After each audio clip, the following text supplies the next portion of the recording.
Mayong hapon, yaring mga nagapanguna nga balita.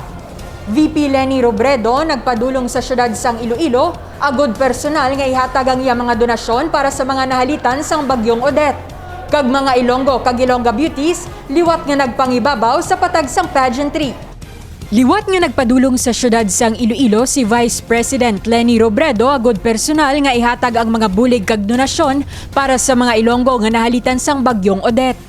Sa listahan sang Iloilo City Government, pila sa mga ginhatag ni VP Leni, among 500 kasakos sang bugas, 20 ka karton sang toothpaste, 5 nga karton sang toothbrush, 19 ka karton sang shampoo, 13 ka karton sang habon, 13 man ka karton sang sanitary pads, kag 49 ka karton sang canned goods. Ginpasalamatan naman ni Mayor Jerry Treñas ang kaalwan kag madasig nga pagresponde ni VP Robredo para sa mga nahalitan sang bagyo. Isa naman ka Ilongga beauty ang nagpangibabaw sa patag sang national pageantry. Iniamo si Stephanie Monique Villavicencio nga ginkoronahan bilang Miss Philippine Youth World 2021. Si Villavicencio ang 21 anyos kag nag-eskwela sa University of the Philippines Visayas sa kurso nga Bachelor of Science in Public Health.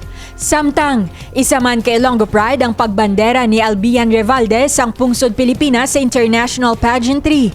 Si Revalde ang isa ka Ilonggo transgender kag ginkoronahan bilang Miss Trans Global 2021. Advokasya ni Revalde among patas nga respeto para sa tanan nga sexualidad sa komunidad.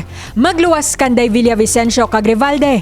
Ginkoronahan man si Kevin Escopel bilang unang lakan sa natapos nga hari ng Pilipinas nga ginhiwat sa probinsya sang Isabela. Si Escopel ang mangintiglawas sang pungsod Pilipinas sa Mr. Globe International nga pagaywaton sa Paris, France. Ang dugang nga detalye bantayan karon alas 6 sa gabi sa Lavela Patrol. Ako si Divine Singh.